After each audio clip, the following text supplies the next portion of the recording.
Todos somos expedicionarios. La experiencia diaria nos transforma y vamos cambiando las maneras de ocupar los espacios, de entender a las personas y leer la realidad que nos rodea. La Alcaldía de Medellín les da la bienvenida a la 13ª Fiesta del Libro y la Cultura de Medellín, a la Ciudad de los Libros, un encuentro ciudadano en el que celebramos la palabra, que este año tiene como tema de conversación expediciones. La actividad que tendremos a continuación hace parte de la franja Lanzamientos de Libros. Desde la Alcaldía de Medellín queremos agradecer a cada una de las entidades aliadas en hacer posible la Ciudad de los Libros, a la entidad socia, a los grandes patrocinadores, a nuestros aliados estratégicos y a quienes apoyan la Fiesta del Libro y la Cultura.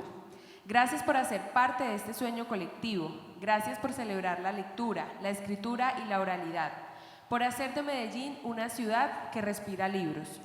Juntos seguimos escribiendo la historia de la Ciudad de los Libros, una historia en la que todos somos protagonistas. En esta oportunidad tendremos presentación de la Biblioteca Jorge Alberto Naranjo, Las invenciones de mi alegría, ensayos. Homenaje a Jorge Alberto Naranjo Mesa.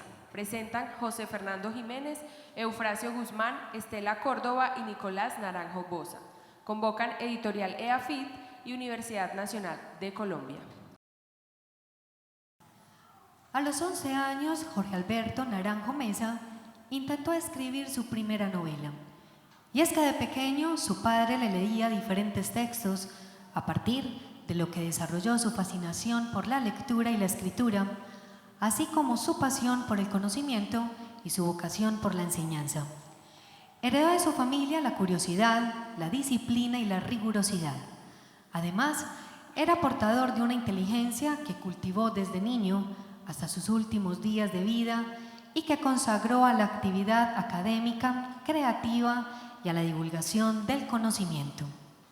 Estamos hablando de un amante de la música barroca y clásica que encontró en Mozart y Bach una compañía para crear y escribir, quien a lo largo de su trayectoria publicó más de 300 artículos y alrededor de 25 libros, así como diversos textos académicos.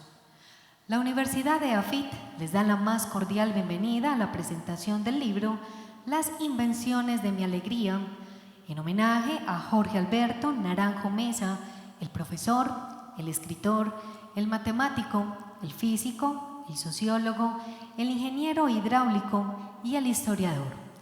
Encuentro con el que le rendimos un sentido homenaje al talante, a la rectitud y a la escritura deslumbrante, al legado de quien fuera miembro de la Academia de Historia de Antioquia y decano de la Escuela de Humanidades de la institución, por medio de la presentación de la biblioteca que recoge la obra escrita, publicada o inédita de un hombre que marcó a varias generaciones con su fuerza y su palabra intensa y profunda.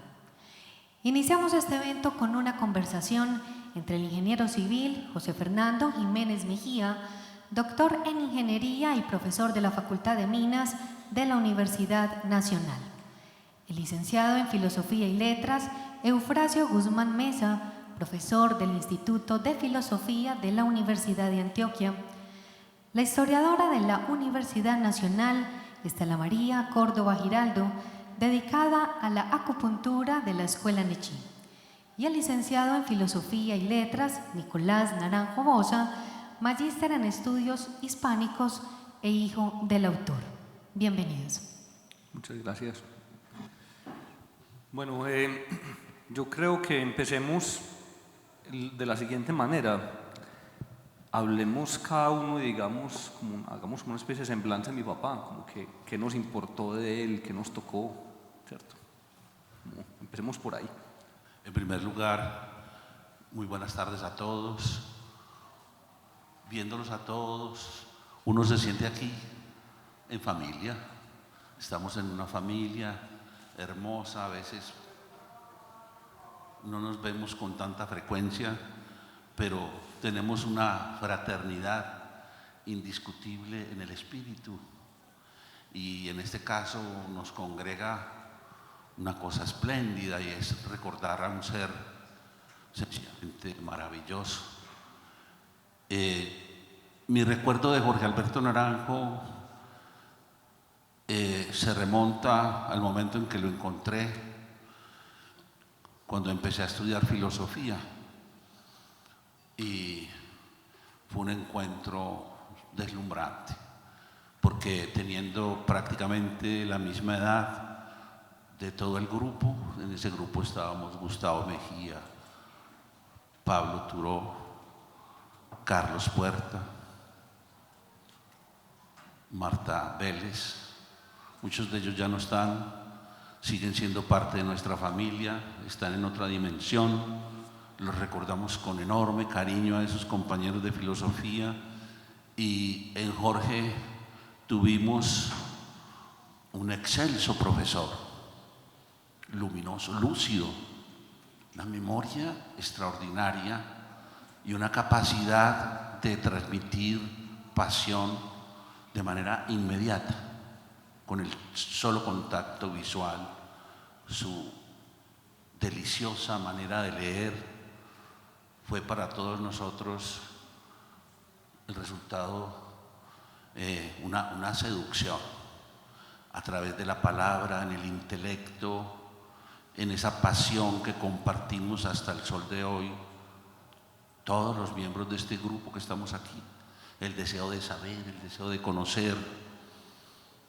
y nos sorprendió muchísimo la forma como Jorge vivía, pegado a una silla, los brazos de la silla soportaban una silla, una tabla, y ese fue su escritorio hasta el último momento de su vida. Es decir, una actitud espartana, una dedicación y una pasión inconfundible y aleccionadora. Total desentendimiento de las cosas materiales. Vivía en una esquina del barrio Florida Nueva, y ahí se empezó entonces una preciosa amistad, la lectura de Kafka, de Lowry, y las excursiones, buscando a Dios en las praderas del Hongo. Así lo hicimos, recorrimos muchísimos bellos parajes de Oriente, buscando la luz, el sol, la iluminación. Era lo menos que nos correspondía a nuestra generación. No podíamos estar por debajo de esa ilusión. Lo que para otros había sido simple asistencia a la iglesia, lo que para muchos había sido obediencia ciega a preceptos y seguimiento de catecismos anodinos, para nosotros era experiencia viva de la naturaleza, captación del sonido, percepción de la belleza del paisaje, sentir esa unión indisoluble que hay entre los árboles y las aguas y los vientos, captar con todos nuestros sentidos la potencia cognitiva, compartir el deseo de saber.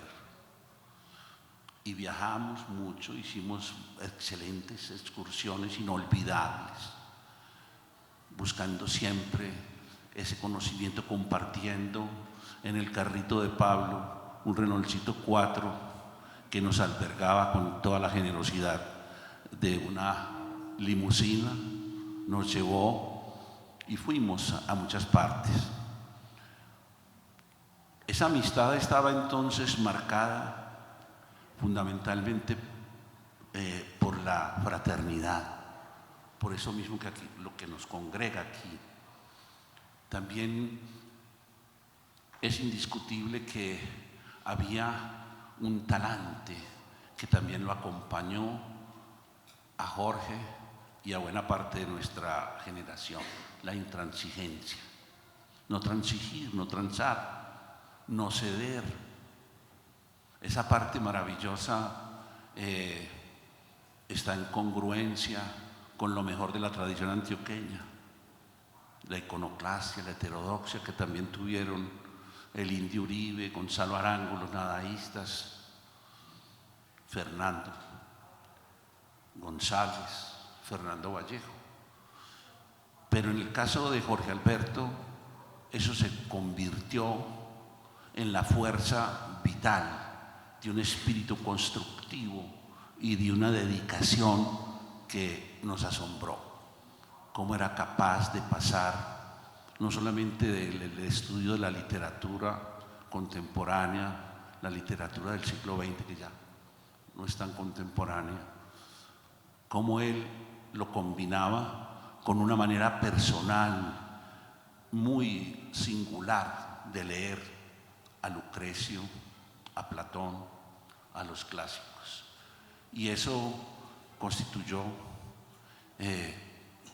para mí, para todos nosotros, un precedente que marcó no solamente ese pequeño grupo, sino nuestra generación, los que éramos en ese momento estudiantes en Bolivariana, y yo creo que Jorge alcanzó a irradiar ese amor por el saber, no solamente entre los estudiantes de filosofía, sino entre los estudiantes de comunicación, de trabajo social, de sociología. Alguien también entonces no solamente enamorado del saber, sino enamorado de la vida, de la alegría de vivir. Y habrá seguramente quien esta misma tarde nos dé su recuerdo de toda esa plenitud en el amor, en el conocimiento, una vida entera y congruentemente filosófica, un sentido del eros que no era exclusivo, abstracto, sino el sentido del amor, la pasión, la seducción de su sonrisa maravillosa. Cualquiera que lo haya recordado aquí sabe muy bien que esa imantación, ese magnetismo animal que tenía Jorge Alberto, lo quiero hoy evocar, y con eso terminar mi pequeña presentación de lo que él representó en un primer momento para mí. El contacto que tuve con Jorge Alberto pudiera resumirse en fluir, en su laboratorio de hidráulica, en saber de que si no hubiera un fluido en nosotros, si no hubiera un fluido en nuestro cuerpo, caminar fuera muy difícil, fuera doloroso, y que somos agua metidas en tenis, que vamos por la vida siempre fluyendo, mirando esas gotas de rocío, esas gotas de agua, porque el ser humano es agua mientras fluya, y mientras fluya no hay sólidos ni resequedades, no hay que temer estancarse, sino fluir, y saber fluir con las palabras y contarlas. Y contábamos las palabras de los sonetos para ver qué figura geométrica formaba, y las palabras fluían formando geometrías sagradas.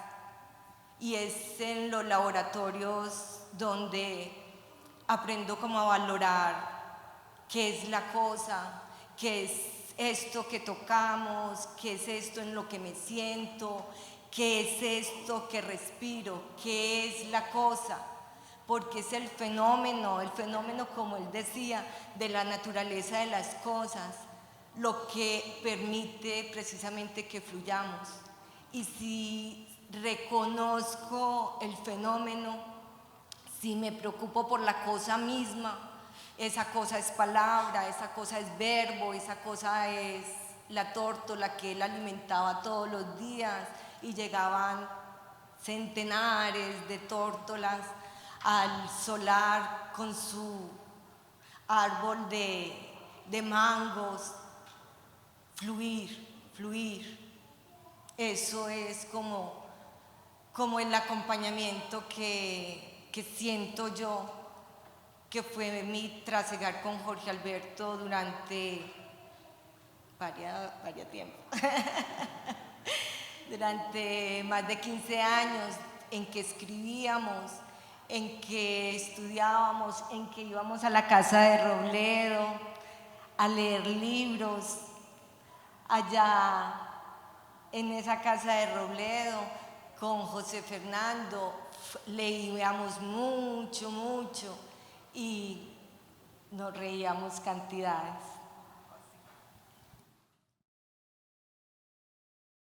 Quiero pues como empezar por decir que conocí a Jorge en un momento muy difícil de mi vida, muy difícil, y por tanto le agradezco a él estar aquí, de verdad. Estaba muy embolatado, pero lo conocí en dos facetas casi que simultáneamente.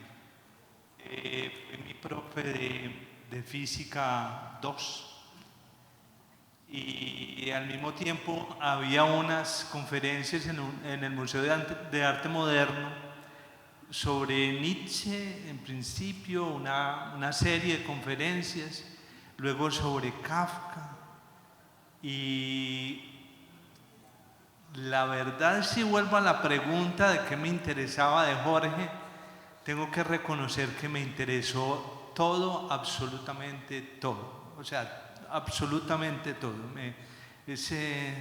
¿Cómo es posible que usted me hable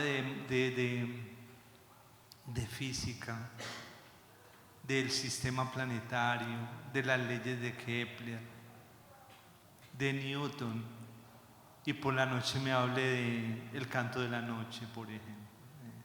Era una cosa maravillosa. A partir de ahí empecé a trabajar en el curso de física, casi no cojo el ritmo. Me encontré 6 meses después y me preguntó: ¿y qué estás haciendo? Estábamos en vacaciones y me dijo: ¿y qué estás haciendo? Y le dije yo: no, estoy leyendo algo, pero no creo que vuelva a la universidad. Y me dijo: ¿y por qué? ¿Qué vas a hacer o qué? Entonces le dije: no, creo que me voy a salir de ingeniería, ¿no sabes? ¿Y por qué? No, hermano, es que estoy hasta el copete de física y matemáticas, y eso como que no, yo quiero otra cosa, yo vengo de otra cosa, yo quiero escribir, hermano. Y entonces me dice: ¿y por eso te vas a salir de ingeniería, hermano? No. ¿Sabes? Tengo una noticia. ¿Cuál es tu noticia, Jorge? Voy a ser profe en la Facultad de Minas de Mecánica de Fluidos y te invito. ¿Verdad? Sí, te invito. Entonces fui y me matriculé,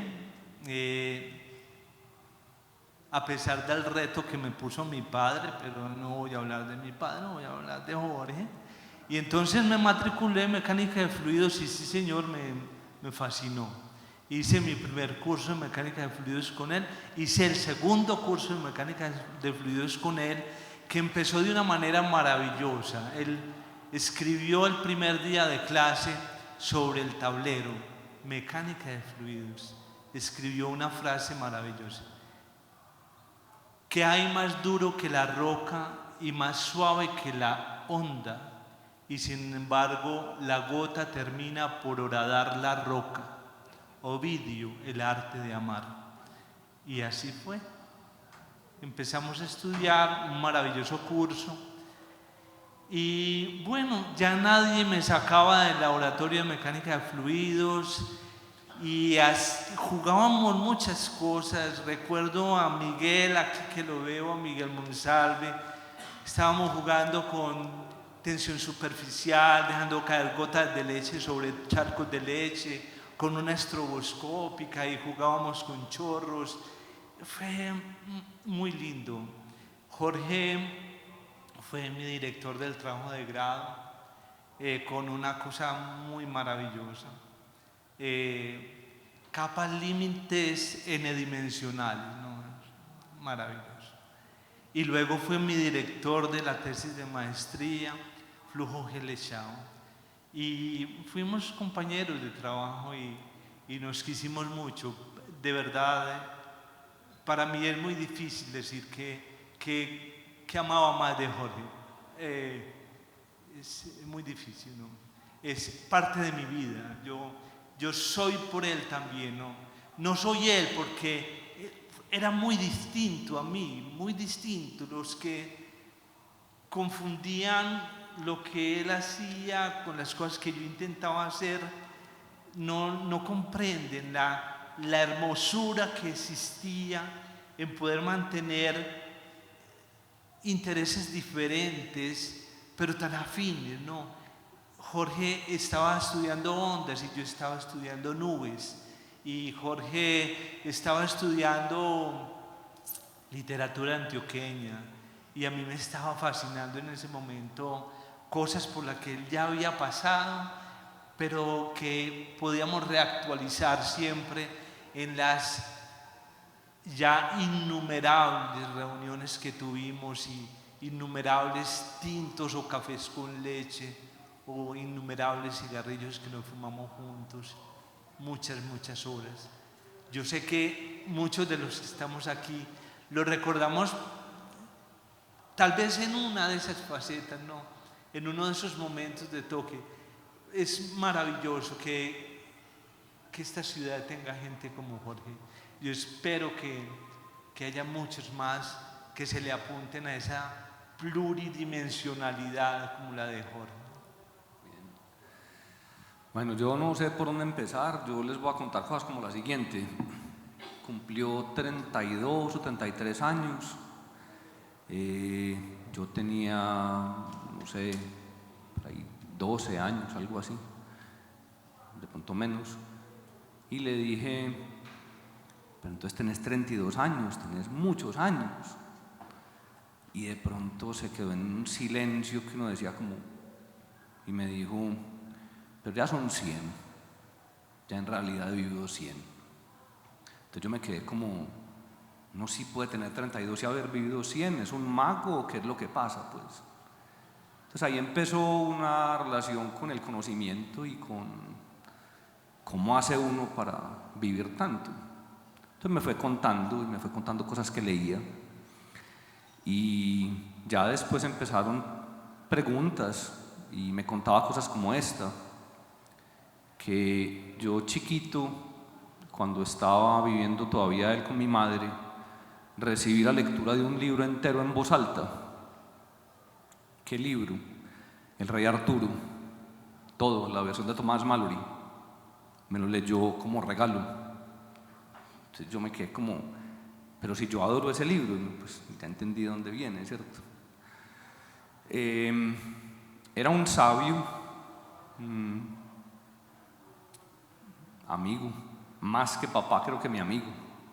Pudimos hablar muy hondo y me ayudó en todo. Era un ser con el que podía hablar a cualquier nivel, cosas que uno generalmente no le dice al papá, se las podía decir, inclusive sobre él mismo, ¿no? En algún momento le escribí 80 páginas de quejas sobre lo que pensaba de él y recibió toda la carta y la conversamos punto por punto. Pues esas cosas no pasan con los papás generalmente, es muy impactante. Nos cuidó a todos mis hermanos, a todos los cercanos, veló por todos. Sabía muy bien que cuando esta vida se acaba, se acaba.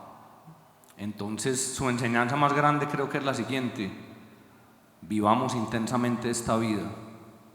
Tenemos este regalo y esto es para aprovecharlo, porque finalmente con esa sonrisa que en una de las fotos decía, esto es una fiesta. Me di cuenta que esto es una fiesta, esto hay que vivirlo como una fiesta. Y es una fiesta del conocimiento. Bueno, pasemos a otras cosas que no sé cómo agarrar a mi papá, pues no sé cómo decir quién era. Me llenó de amor, eso sí, me llenó de mucho amor. de amor del bueno, de hecho. Bueno, contemos alguna anécdota sobre mi papá, alguna cosa que recuerden, que quieran compartir con todos.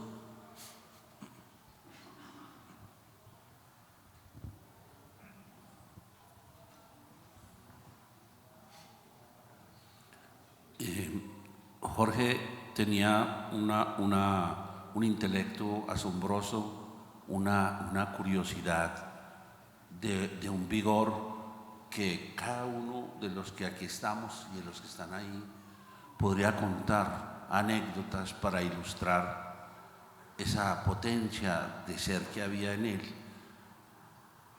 Hay muchas cosas que son muy sorprendentes.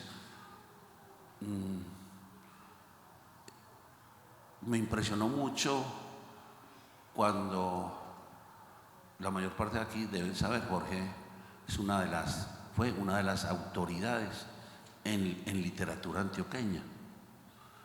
Y cómo se inició en el estudio de la literatura antioqueña, por qué empezó a leer literatura antioqueña hasta el punto de dejar la colección de revistas que en este momento añoraría cualquier universidad. Jorge se inició en la literatura antioqueña buscando un tono,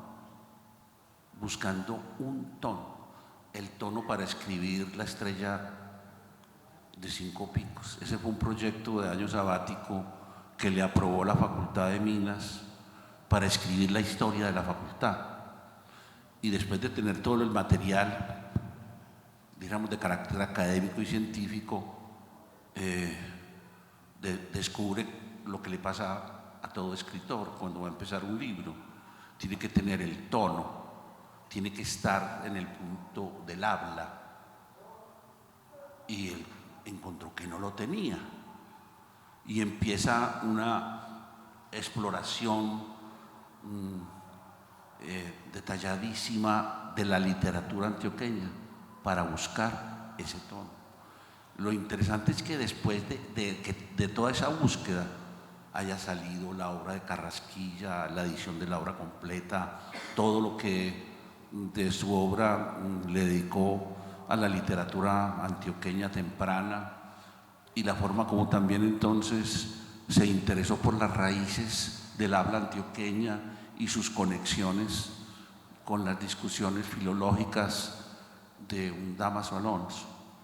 Ese solo detalle de cómo alguien tiene una potencia cognitiva tan grande que es capaz de recorrer todo un universo, el de la literatura antioqueña, la temprana y a la actual, para simplemente encontrar el tono para escribir un libro. Eso yo creo que es ilustrador, para mi modo de ver, de esa capacidad extraordinaria de investigación, esa capacidad plástica de captación de un universo, y también luego en mucha parte de su obra va a tener esa capacidad de expresar eso. Quería solo decir que fue muy raro porque en la escuela de Minas él dijo que le pidieron un proyecto de ingeniería, y él presentó el proyecto de un libro sobre el rato en Antioquia y se lo aceptaron. Pues eso fue muy curioso, ¿cierto? Que en la escuela de Minas hubieran aceptado pues eso así, ¿cierto? Me parece muy lindo. Y lo otro es que un día, para dar un curso de literatura antioqueña, me dijo, me leí 80.000 páginas de literatura antioqueña. 80.000 páginas, pues, en fin. Ese era el trabajo que hacía, sí. Qué pena, es que me surgió aparte de lo que dijiste, Eufrasio. Pues escuchándolos a ustedes me acuerdo que una de las cosas que él planteaba era como ese ritmo, pues el ritmo de la naturaleza de las cosas, pero ese ritmo hay que tenerlo al momento de escribir. Y él se fijaba en cosas de otros escritores, como cuántas páginas escribían por día, y él se fijaba una meta y la cumplía, y la meta era altica. Era de 50 páginas diarias de escritura de él, haciéndole, y la mayoría de las veces la superaba. Y en ese escribir no estaba el tiempo que gastaba leyendo, el tiempo de dictar las clases, el tiempo de las conferencias, no, era por fuera de ese tiempo, había que tener un ritmo y permanecer en ese ritmo. Cuando estuvimos haciendo la investigación sobre F. Gómez, pues para mí fue una cosa muy especial porque conseguimos los manuscritos de F. Gómez, y eso de meterse uno en la forma de una letra, en la forma de una escritura, y ver cómo iba fluyendo. Entonces él siempre hacía el comentario: esto lo escribió caminando, esto lo escribió debajo de un árbol, esto lo escribió después de cabalgar.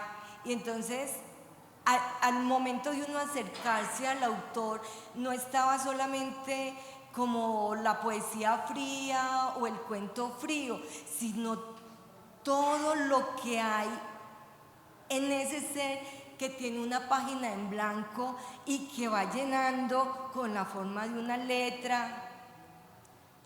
Eso es bonito, eso es bonito. Pues voy a contar dos anécdotas. Una de ellas es que una vez estábamos hablando del Quijote. Entonces yo me reía mucho porque le decía: Jorge, pero qué tan cacharro como empieza el Quijote, ¿sí o no?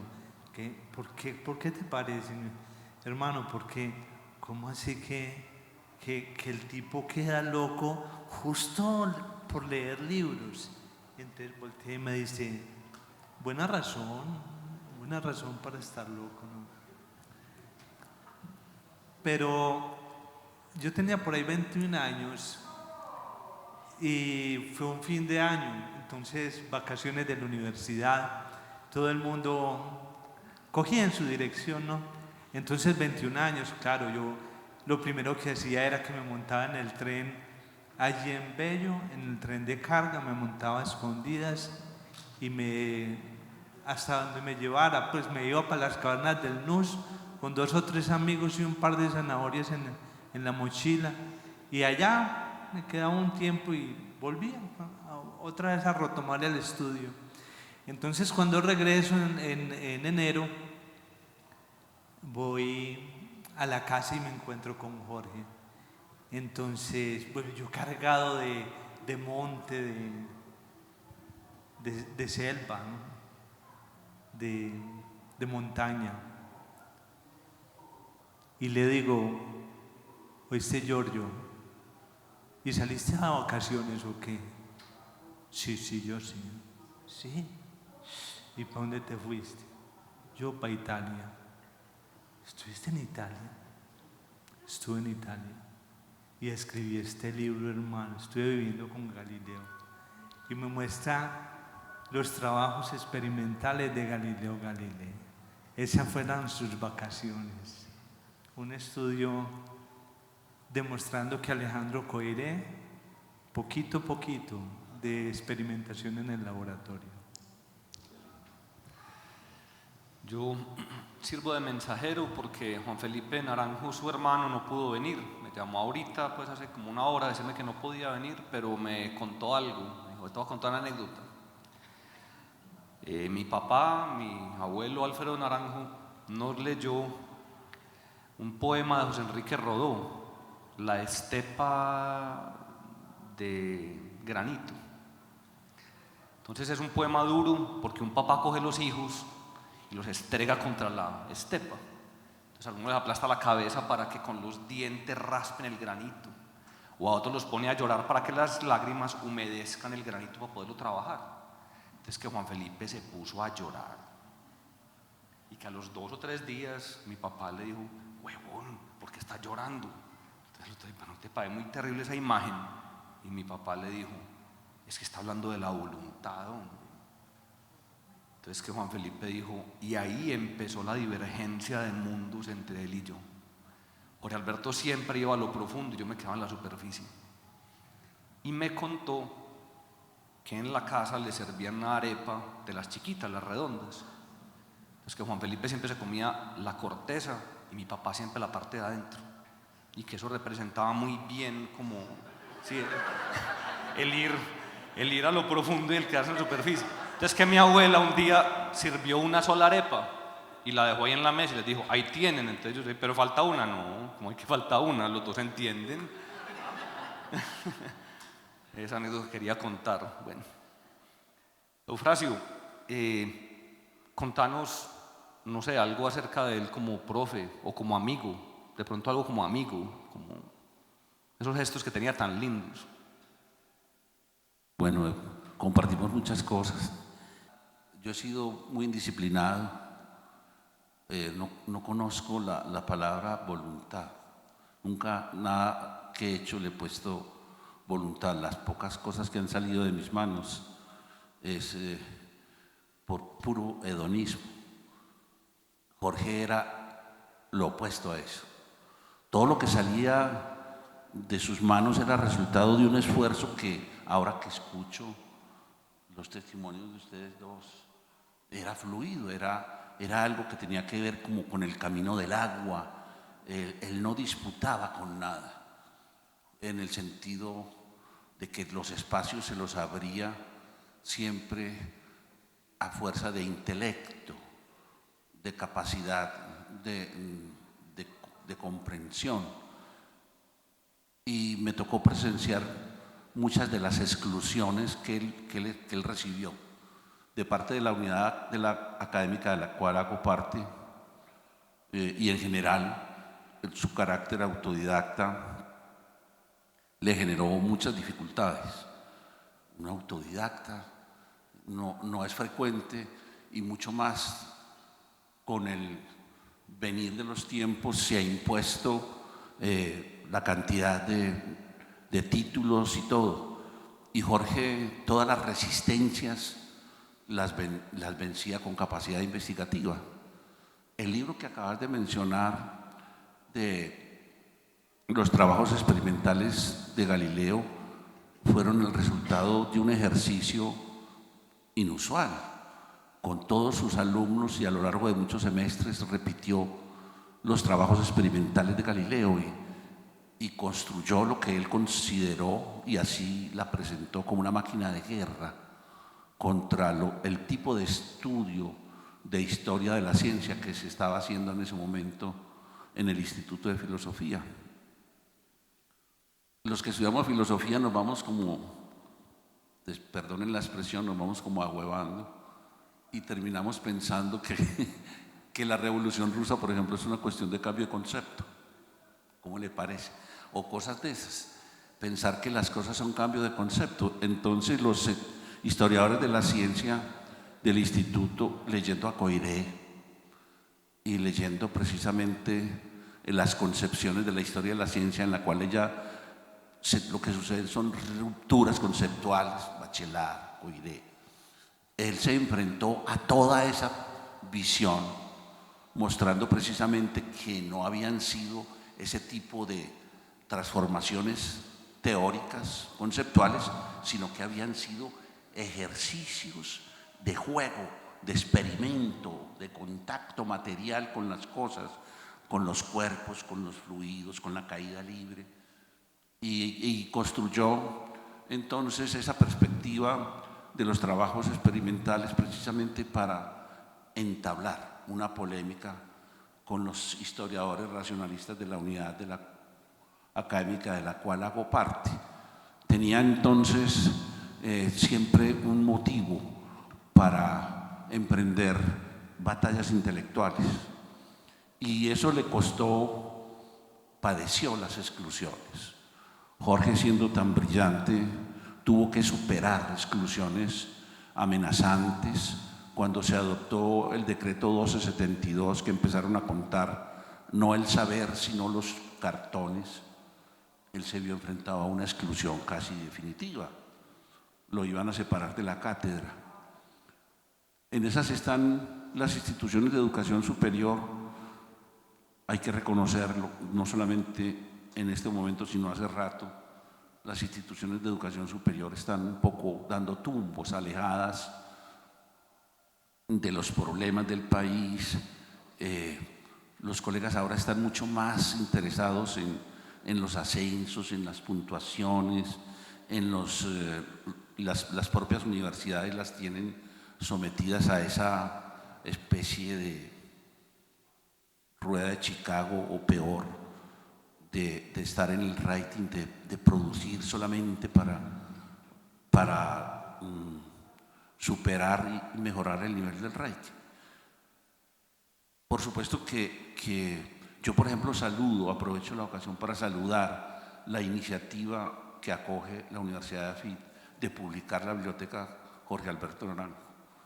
Eso me parece que es un gesto extraordinario de una bella rebeldía que le hace juego al espíritu que él tuvo. Y quiero entonces terminar mi anécdota de eso, que él nunca le sacó el cuerpo a la polémica y polemizó cuando el marxismo era la atmósfera intelectual. Él fue lo suficientemente crítico, duro, y recurrió a lo mejor de su escritura para mostrar las incongruencias. Tuvo unas extraordinarias polémicas con Zuleta, con muchos colegas de la facultad que precisamente desconocían o intentaban minimizar algo que en Jorge Alberto era nítido. En Jorge estamos en presencia de un intelectual con un prodigioso, vigoroso proceso de individuación. El genio es eso, el genio no es sino la capacidad que tienen ciertas personas de relacionarse de manera vital con los pasos de su camino, y el camino de Jorge estuvo plagado de exclusiones, de batallas que dio siempre con lucidez y con otro elemento que es el profundo amor al conocimiento.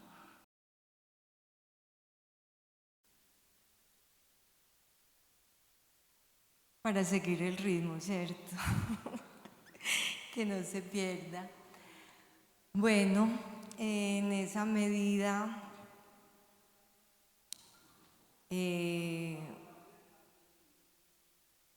por ejemplo, decía, uno no hace lo que quiere, uno hace lo que puede. Es porque hay un recurso humano que además es un recurso político. Ese recurso político es un recurso ético que hay que colocarlo al servicio de la universalidad del conocimiento y del hacer. Si uno tiene capacidad de hacer, los descansos son escribir, estudiar, aprender nuevas cosas y regalarlas,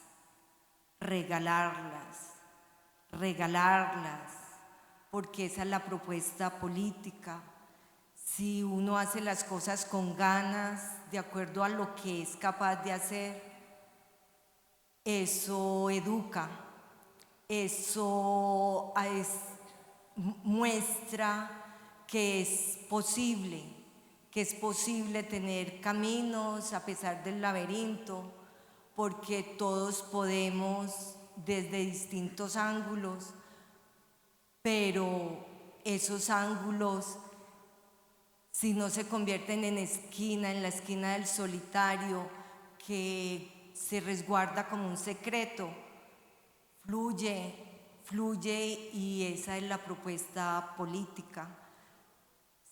Darnos en lo que somos, porque todos tenemos algo, y así ese algo aparentemente sea lo más árido, las piedras también tienen agua, y hay que saber sacar eso hermoso que tienen los estudiantes. No es solamente acompañar al estudiante brillante, porque eso no tiene gracia. Es saber estar con esos seres que nadie escucha y que creen que no van a dar ningún resultado ni en la vida ni en la academia. Es estar con esos seres porque hacen parte del universo, y esos seres que aparentemente son áridos y que todo el mundo desprecia porque no dan con la nota, es a esos seres a los que hay que acompañar. Todos podemos y cada uno sigue con su ritmo. Entonces, en esa medida él decía, siempre hay que darle más a las personas. Puede que en un momento dado no lo entiendan y les supere y diga, pero ¿qué es eso tan enredado? Pero con el paso del tiempo, esos seres comprenderán que siempre hay un paso adelante para seguir, y esa es una propuesta política. Yo quiero que, pues a ver, es muy difícil hablar de Jorge y seguramente de cualquiera, pues, o sea, una persona que tenga solamente un modo de ser, eso no existe, y si existe, qué pereza, pero digamos que yo prefiero pensar a Jorge o recordar a Jorge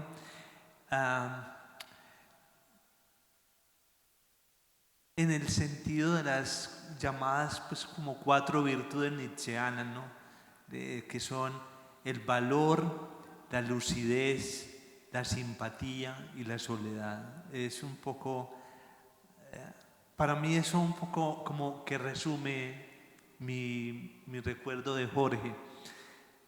Pero obviamente que era un hombre muy solo y obviamente era un hombre muy valiente, era realmente un guerrero, un buen guerrero, de los mejores que yo he conocido. Pero hay una cosa muy linda que quisiera decir aquí, pues viendo tantos rostros conocidos y que creo que es justo decirlo en este momento. Casi que una de las cosas más especiales de Jorge era la simpatía y la lucidez, y la lucidez para la simpatía, algo así, ¿no? Él era capaz de ver en cada uno de nosotros, sus amigos, sus contertulios, sus estudiantes, era capaz de ver algo que no siempre era evidente para todo el mundo. Y eso era una cosa como una especie de don que tenía Jorge Alberto, un don de maestro, que era capaz de, por ejemplo, en un muchacho decirle, bueno, ¿y quieres hacer un trabajo de grado? No. ¿Y por qué no te dedicas a estudiar los resaltos, hermano?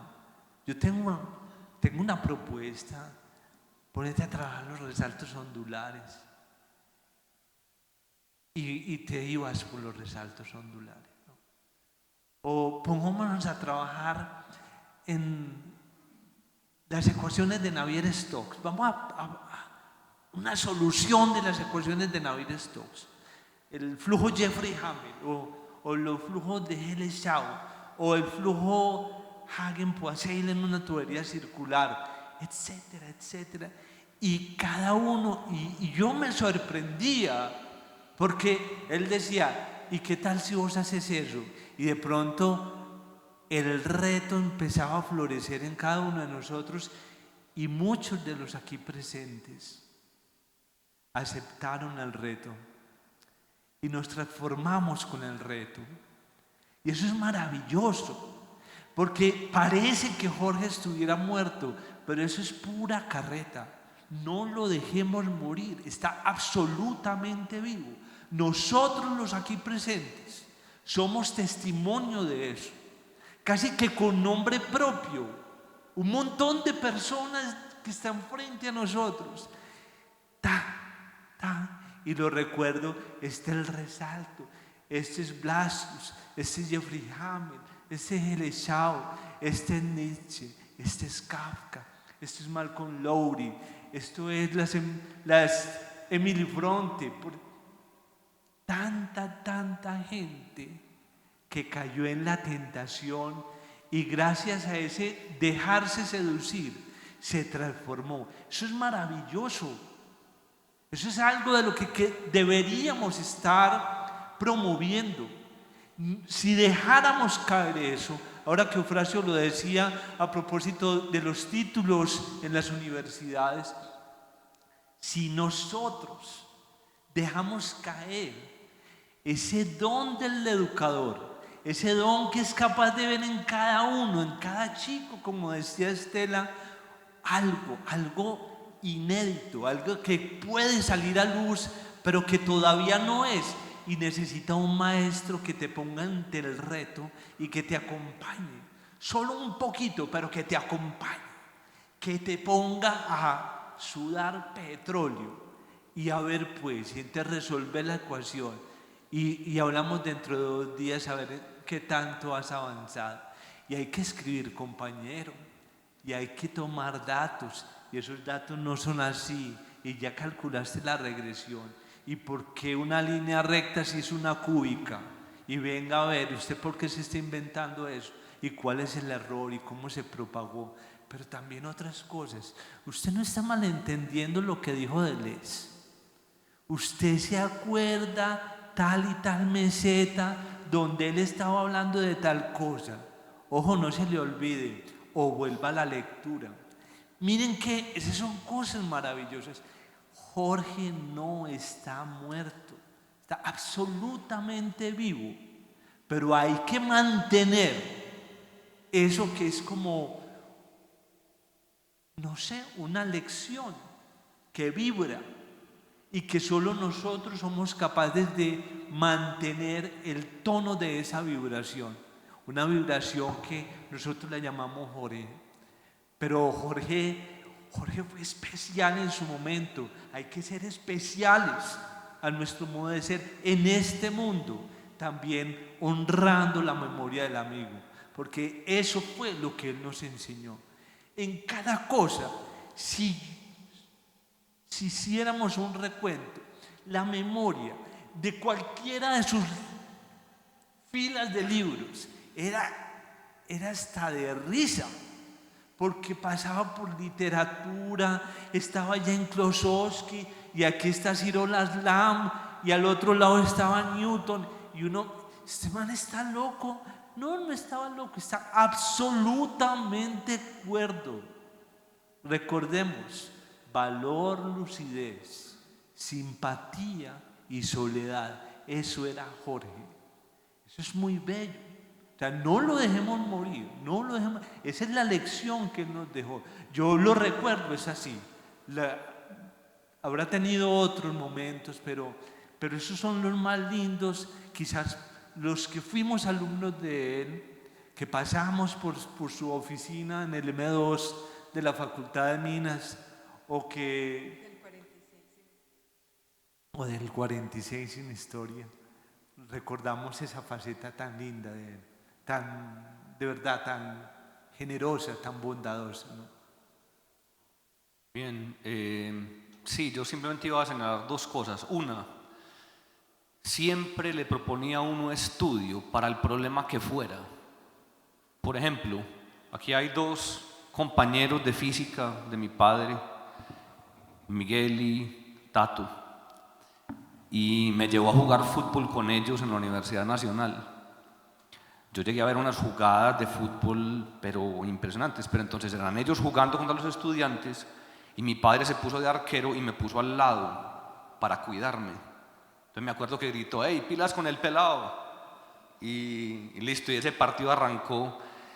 Este par de genios jugaban de una manera. Entonces yo después le empecé a hacer preguntas de por qué el balón hace esto, y me dice, venga, vamos a estudiar. Eso se comprende es estudiando, eso no es preguntando. Entonces siempre le exigía un esfuerzo, decía, mire, usted quiere llegar a algo, eso cuesta, hay que hacerlo.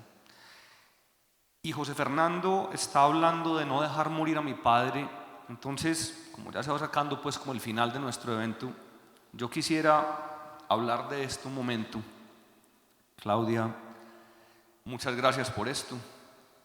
En realidad hay que agradecerle a todo el grupo de homenaje a Jorge Alberto Naranjo, particularmente José Hilario López, que no está aquí presente, Eufrasio Guzmán.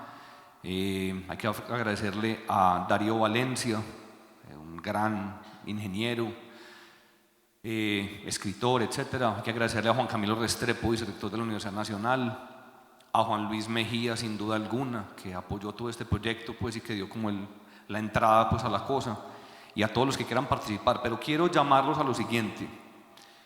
Ahorita hablaré del libro, pero esto, yo le hice el cálculo. Yo creo que las obras completas de mi padre son unos 65 tomos más o menos. Pero le pido a todos los que están acá que lo quisieron, que me hagan llegar textos sobre él, cosas que recuerden, cosas que crean valiosas que mencionemos, porque de una manera u otra la podemos ir metiendo en estos libros, en los prólogos, en las notas, ¿sí? Hay cosas muy bellas de mi padre para recordar. Y debo decir que este libro, con un título muy hermoso escogido por Claudia Ivonne, ella creo que abrió el libro, una entrevista la abrió y vio como la frase, este es el título.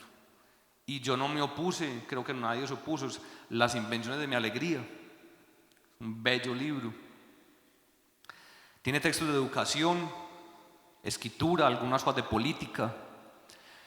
Como decía Estela ahorita, la propuesta de mi papá no era voy a ser alcalde. De hecho, una vez le propusieron que fuera alcalde de Medellín y dijo que ni riesgos, que se olvidaran que él nos iba a volver alcalde de Medellín. Sino que él quería educar, él quería transformar a través del conocimiento. Era un hombre de conocimiento. Arduo, duro, solitario, pero al fin de cuentas rinde una risa y una alegría y un amor y una tranquilidad. Que el conocimiento hay que buscarlo es por eso. Le doy las gracias a todos los que colaboraron con este libro. Por aquí está Juan Felipe, a Lina debe estar por aquí, el fondo editorial que nunca quieren que los mencionen, pero a Rubén, a Gilberto, a Lina, al propio Juan Felipe, etc. Muchas gracias.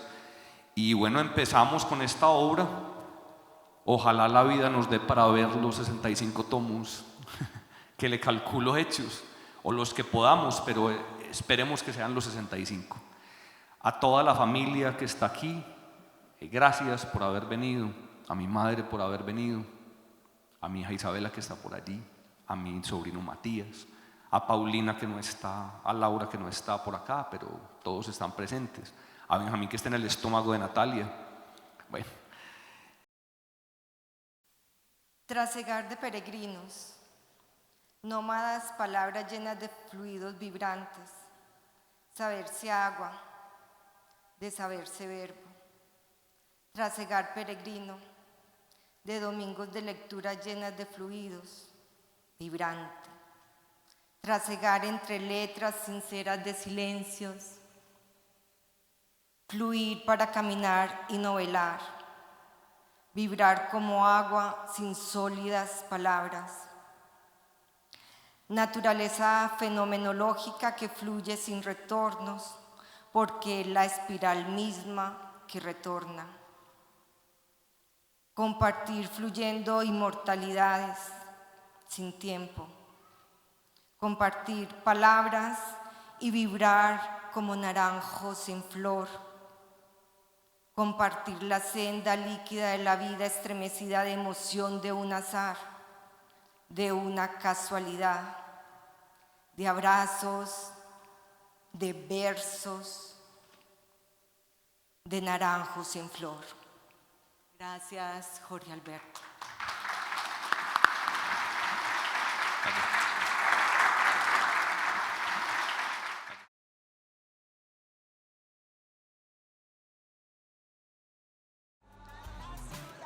Muy buenas tardes. Qué rico que nos estén acompañando.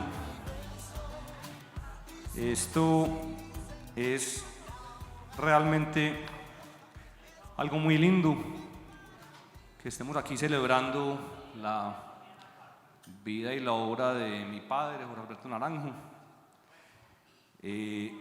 Veo prácticamente todos los rostros, sé que lo querían, que lo compartieron con él, que entonces es muy lindo que estén acá. Yo no puedo mencionar a todos los rostros que veo, pero de verdad, de corazón, en nombre de la familia, gracias a todos por venir. José Fernando tiene algo que decirles, pero pues Carlos y mi tío Fabio y todos los que veo por allá atrás, gracias a todos. De verdad, construyamos esto juntos. Estas obras completas tienen que ser de todos porque se pensaron como una obra para la ciudad, ¿cierto? Y teníamos un sabio aquí, pues ahí está su obra para que no se pierda, así que sigamos. Quiero en primer lugar pues agradecer la presencia de ustedes, agradecer el apoyo institucional al proyecto que se está planteando de publicar la obra de Jorge o una parte de ella. Y también les quiero contar que en la Universidad Nacional, la revista Extensión Cultural piensa dedicar el primer número del año próximo a la memoria de Jorge. O sea que estamos invitándolos también, no tanto a que escriban sobre Jorge, la persona, aunque si quieren, obviamente bienvenidos, pero sobre todo, ¿cuál fue el efecto de Jorge en nuestra vida cultural, social, urbana? ¿Cómo lo recordamos? ¿Dónde nos cruzamos con él y qué tanto empujamos un poco más allá la rayita que nos había puesto como reto? Gracias. Y me acordé que el 7 de marzo, el año entrante, habrá un homenaje grande académico, ya de tono pues muy académico, y también que la Estrella de 5 Picos saldrá para marzo. No la pudimos tener para hoy porque nos encontramos con que una de las versiones no tenía los arreglos que creímos que tenía, entonces había que devolverse a revisar todo el manuscrito. Esa es la demora, no es que no la quisimos sacar ni nada por el estilo, es que nos vimos en problemas y no queríamos hacer algo mal hecho, pero saldrá para marzo. Bien. Muchas gracias. Fiesta del Libro, muchas gracias.